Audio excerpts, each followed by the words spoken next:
Hello students, in this video we are going to start with exercise 8.4 and the first question of exercise 8.4 is express the trigonometric ratios sin A, sec A, tan A in terms of cot A.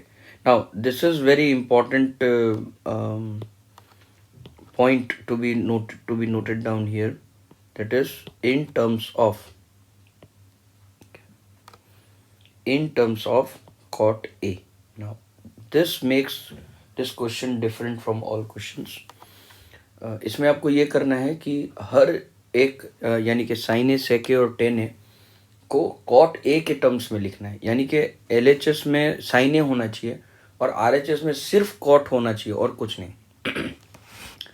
अब इसके दो तरीके हैं करने के। एक algebraic method है जो आपकी बुक में दी हुई है, फॉर्मूला मेथड, और दूसरा एक तरीका है जो मैं आपको सिखाना चाहता हूँ जो इजी रहेगा आपके लिए। आप उस मेथड से कीजिए, आपको मज़ा आएगा और बहुत ही ईजी रहेगा। मैं आप लोगों को सिर्फ साइन सेक टेन नहीं बल्कि कॉसेक को भी ऐड कर लेंगे, यानी कि सारे जो रिमेनिंग 5 है कॉट के अलावा 5 ट्रिग्नोमेट्रिक रेशियो कॉट ए के टर्म्स में लिखना हम सीख लेते हैं। उसके लिए क्या करना है, सबसे पहले 1 का आंसर ले लेते हैं। ठीक है।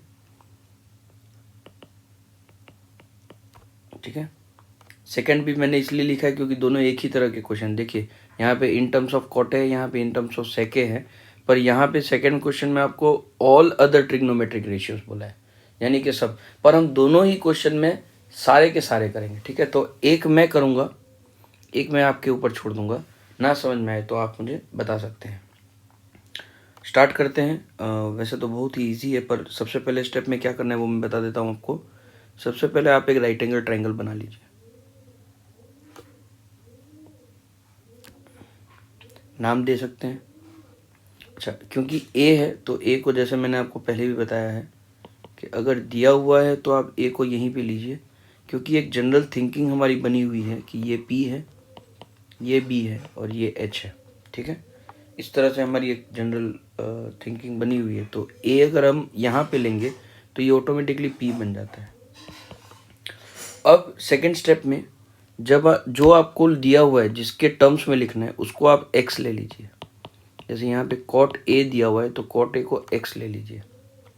अगर आप एक्स लेते हैं तो इसे x is equal x upon 1 भी लिख सकते हैं, तो ये हो जाएगा बी बाई पी। तो इस ट्रायंगल में बी की वैल्यू हो गई एक्स और पी की वैल्यू हो गई 1। अब पाइथागोरस थ्योरम से आप एच की वैल्यू निकाल लीजिए पहले। H square is equal to P square plus B square. So H square is equal to 1 square plus x square. So H square is equal to 1 plus x square. So H is equal to root under 1 plus x square. तो ये जो H आया वो हो गया 1 plus x square.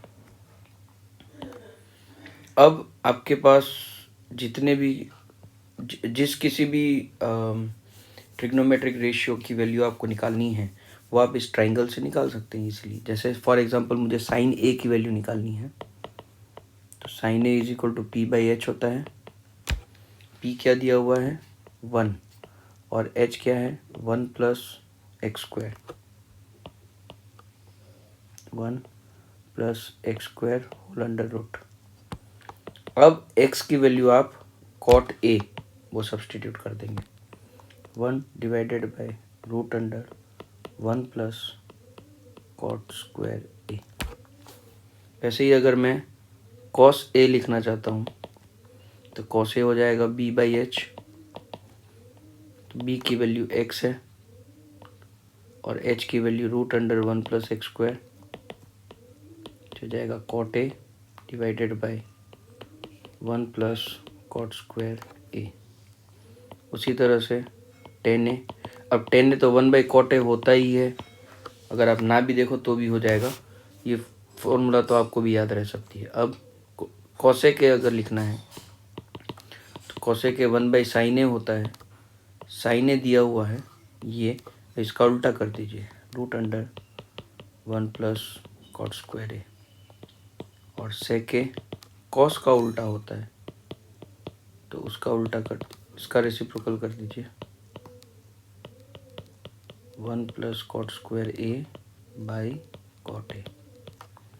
तो इस तरह से आपको सारे ट्रिग्नोमेट्रिक रेशियो cot a के टर्म्स में मिल गए। इसी तरह से आपको सारे ट्रिग्नोमेट्रिक रेशियोज sec a के टर्म्स में निकालने हैं, जो क्वेश्चन नंबर 2 में है। ये मैं आपको होमवर्क में देता हूँ। आप और अच्छे से प्रैक्टिस करने के लिए ये भी कर सकते हैं कि सारे के सारे ट्रिग्नोमेट्रिक रेशियोज को आप एक दूसरे के टर्म्स में फाइंड कीजिए, यानी all trigonometric ratios in terms of sin a, all trigonometric ratios in terms of cos a, all trigonometric ratios in terms of tan a। इस तरह से प्रैक्टिस कीजिए ताकि आप लोगों की जो ग्रिप है इस तरह के सम्स में वो अच्छे से बन जाए। Okay, thank you students.